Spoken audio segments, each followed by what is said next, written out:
बिस्मिल्लाहिर्रहमानिर्रहीम। अस्सलाम वालेकुम नाजरीन, एस्ट्रोलॉजर सईदुल हसन आपकी खिदमत में हाजिर है। नाजरीन, सबसे पहले चैनल को सब्सक्राइब करें, बेल आइकन को प्रेस करें, वीडियो को लाइक और शेयर करें। तो नाजरीन, आज मैं बहुत ही आपके पास एक दिलचस्प और ख़ूबसूरत टॉपिक लेकर हाज़िर हुआ हूँ। तो आज स्पेशली जो है तो नाजरीन, आज हमने बात करनी है कि सैटर्न की प्लेसमेंट जो है वो अगर हमारे D9 चार्ट में हो तो तब हमें किस तरह के रिजल्ट्स मिलेंगे। देखिए नाजरीन, एक तो होता है बर्थ चार्ट होता है। बर्थ चार्ट जो है वो नाजरीन वो हमारे शो करता है कि जो चीज़ें हम पब्लिक के सामने करते हैं। इसके बाद होता है D9 चार्ट, जिसको हम नवामशा चार्ट भी बोलते हैं। तो D9 चार्ट जो होता है नाजरीन वो ये शो करता है कि आपकी जो सोल है वो अंदर से आप क्या है, आपकी सोल क्या है। तो D9 चार्ट जो है वो आपकी सोल जर्नी को रिप्रेजेंट करता है कि अंदर से आप किस तरह से फील करते हैं, अंदर से आप क्या करना चाहते हैं। D9 चार्ट जो है वो हमारी इन चीज़ों को रिप्रेजेंट करेगा नाजरीन। तो आज हमने देखना है कि सैटर्न की प्लेसमेंट अगर D9 चार्ट में किसी भी हाउस में हो तो हमें किस तरह के रिजल्ट्स मिलेंगे। सैटर्न देखें नाजरीन, सैटर्न जो है वो एक ऐसा प्लेनेट है कि जिसकी वजह से जो है वो हमें अनथक मेहनत करवाता है, इंसाफ करने वाला प्लेनेट है, डेली का वर्क करवाता है, बहुत ज़्यादा मेहनत करवाएगा, जस्टिस देगा बाद में, लेकिन आपको बहुत ज़्यादा मेहनत करवाने के बाद ही आपको वो जस्टिस मिलेगा। और सैटर्न जो है वो हमारी ज़रूरत है, रिप्रेजेंट करता है जिन चीज़ों की हमें बहुत ज़्यादा अशद ज़रूरत है, जिन चीज़ों की। तो सैटर्न इन चीज़ों को नाजरीन रिप्रेजेंट करता है। तो सैटर्न की प्लेसमेंट अगर D9 चार्ट में किसी भी हाउस में हो तो तब हमें किस तरह के रिजल्ट्स मिलेंगे, तो इसको हम वन बाय वन देखेंगे। तो सैटर्न, जैसे मैंने बताया कि सैटर्न हमारी सोल को रिप्रेजेंट करता है कि हम अंदर से क्या करते हैं, अंदर से क्या सोचते हैं। हमारी जो सोल है वो कहाँ पर कनेक्ट हुई है। और बर्थ चार्ट जो है वो इन चीज़ों को शो करता है कि हम जो इस दुनिया में पब्लिक के सामने जो भी कोई काम करते हैं, जहाँ जो चीज़ें हम अपनी शो करवाते हैं पब्लिक के सामने, इन चीज़ों को रिप्रेजेंट करता है। इसी तरह ही है जैसे कि पामिस्ट्री में हमारा जो है राइट हैंड जो है वो हमारा पब्लिक की ड्यूटी है, पब्लिक को रिप्रेजेंट करता है, और जो हमारा लेफ्ट हैंड है वो हमारी इंटरनल सोल है। तो देखें नाजरीन, D9 चार्ट में अगर सैटर्न की प्लेसमेंट हमारे फर्स्ट हाउस में होगी तो फर्स्ट हाउस से रिलेटेड देखें, फर्स्ट हाउस हमारा नाम है, हमारा फेम है, हमारी पहचान है, हमारी बीमारी भी है, हमारी शोहरत भी है, हमारी कह लें कि बदनामी भी है। तो ये इन चीज़ों को रिप्रेजेंट करेगा फर्स्ट हाउस जो है। तो सैटर्न की प्लेसमेंट अगर फर्स्ट हाउस में हो तो आपको इन चीज़ों से रिलेटेड, आपको अंदर से फियरफुल होंगे आप इन चीज़ों के लिए ही सारे काम जो है वो अंदर से करना चाह रहे होंगे, और आप अंदर से इन चीज़ों के लिए ही आप पर आपका फोकस इन चीज़ों पर ही होगा। अंदर से आपके जो सोल है वो इन चीज़ों के लिए जो भी काम है वो आपको इन चीज़ों के लिए आपकी सोल को करना होंगे, और सोचना भी इन चीज़ों के हवाले से। अगर सेकंड हाउस में हमारे D9 चार्ट में सेकंड हाउस में सैटर्न की प्लेसमेंट हो तो सेकंड हाउस हमारा फैमिली वैल्यू है, सेकंड हाउस हमारा फेस वैल्यू है, सेकंड हाउस हमारी वेल्थ वैल्यू है, सेकंड हाउस जो है वो इन चीज़ों को रिप्रेजेंट करेगा। अगर सैटर्न की प्लेसमेंट सेकंड हाउस में हो तो सेकंड हाउस से रिलेटेड चीज़ों को हमें गेन करने में उन चीज़ों के लिए हमारी सोल भटकती रहेगी और उन चीज़ों के लिए हम हर वक्त सोच सोच कर टेंशन का शिकार भी हो सकते हैं, या कि आप समझें कि इन चीज़ों से रिलेटेड हमें जो भी चीज़ें होंगी वो हमारे जहन में ये अंदर से चीज़ें, हमारी सोल यही चीज़ें सोच रही होगी और उन्हीं चीज़ों के पीछे भाग रही होगी।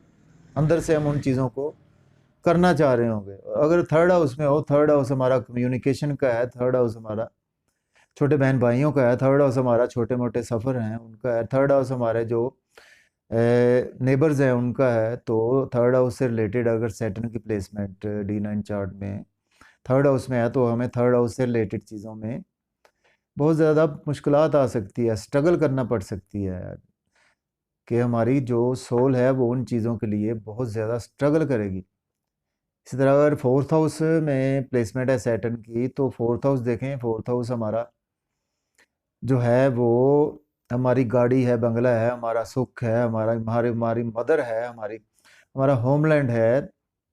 तो इन चीज़ों से रिलेटेड फर्स्ट फोर्थ हाउस से रिलेटेड चीज़ों के लिए हमारी सोल जो है वो करना चाह रही होगी। अंदर से हम सोच रहे होंगे कि मुझे इसी काम के लिए जनाब मैं आया हूँ, तो मुझे यही काम करने हैं। तो बज़ाहिर आप जो भी कर रहे होंगे, लेकिन आप अंदर से इन चीज़ों के लिए आप इन चीज़ों के लिए ही जो भी है आपकी मेहनत होगी, आपको अनथक काम करना पड़ेगा। और अगर फिफ्थ हाउस में आया, फिफ्थ हाउस देखें नाज़रीन, फिफ्थ हाउस हमारा जो है वो रिप्रेजेंट करता है, फिफ्थ हाउस हमारे बच्चों को रिप्रेजेंट करता है, फिफ्थ हाउस हमारे एजुकेशन को रिप्रेजेंट करता है, ग्रेजुएशन तक की। और फिफ्थ हाउस हमारा जो है वो हमारी स्पोर्ट्स को रिप्रेजेंट करता है, फिफ्थ हाउस हमें हमारी लीडरशिप को रिप्रेजेंट करता है, फिफ्थ हाउस जो है वो हमारी क्रिएशन को रिप्रेजेंट करता है, फिफ्थ हाउस हमारा रोमांस को रिप्रेजेंट करता है। तो फिफ्थ हाउस से रिलेटेड जितनी भी चीज़ें होंगी वो सैटर्न हमें D9 चार्ट में अगर प्लेसमेंट है तो सैटर्न हमें उन चीज़ों के हवाले से बहुत ज़्यादा अंदर से जिद्दोजहद करवाएगा। हमें बहुत ज़्यादा वो उन चीज़ों की ज़रूरत होगी क्योंकि सैटर्न हमारी नीड है। इसी तरह अगर सिक्स हाउस में प्लेस हो, सिक्स हाउस आप जानते हैं, सिक्स हाउस हमारा बीमारियों का है, सिक्स हाउस हमारा डेली वेजेस के काम का है, सिक्स हाउस हमारी जॉब का भी है, सिक्स हाउस जो है वो हमारा लिटिगेशन का है, सिक्स हाउस हमारा बहुत सी जो हमारी इन चीज़ों से रिलेटेड है, इन चीज़ों के हवाले से हमें बहुत ज़्यादा परेशानियाँ हो सकती हैं। सेकंड सैटर्न की प्लेसमेंट D9 चार्ट में अगर सिक्स हाउस में हो तो तब हमारी जो सोल है वो उन चीज़ों के लिए ही परेशान रहेगी, उन चीज़ों के लिए ही हमारी सोल अंदर से हम परेशान रहेंगे। और अगर सेवन्थ हाउस में है D9 चार्ट में तब हमें लाइफ पार्टनर के रिलेटेड, शादी के रिलेटेड, लव लाइफ पार्टनर, शादी, और इसके अलावा बिजनेस पार्टनर और इन चीज़ों से रिलेटेड देखें, सेवन्थ हाउस इन चीज़ों को रिप्रेजेंट करता है। तो इन चीज़ों से रिलेटेड हमारी सोल अंदर से ज़रूरत महसूस करेगी कि मुझे इन चीज़ों की ज़रूरत है, और इन चीज़ों के लिए अंदर से हमारी मैं सैटर्न हमसे काम करवाएगा।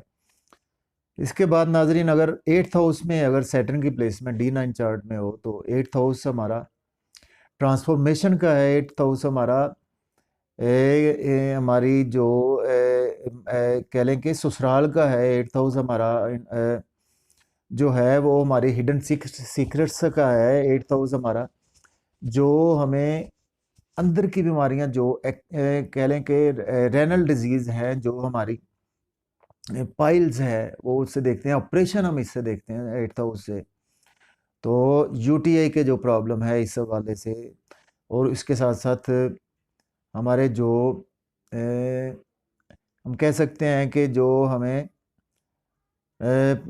जो हिडन प्रॉब्लम्स है हमारी हेल्थ के हवाले से, वो भी हम एट्थ हाउस से देखते हैं। तो इन चीज़ों में हमें बहुत ज़्यादा स्ट्रगल करना होगी और इन चीज़ों में हम उलझ सकते हैं अंदर से।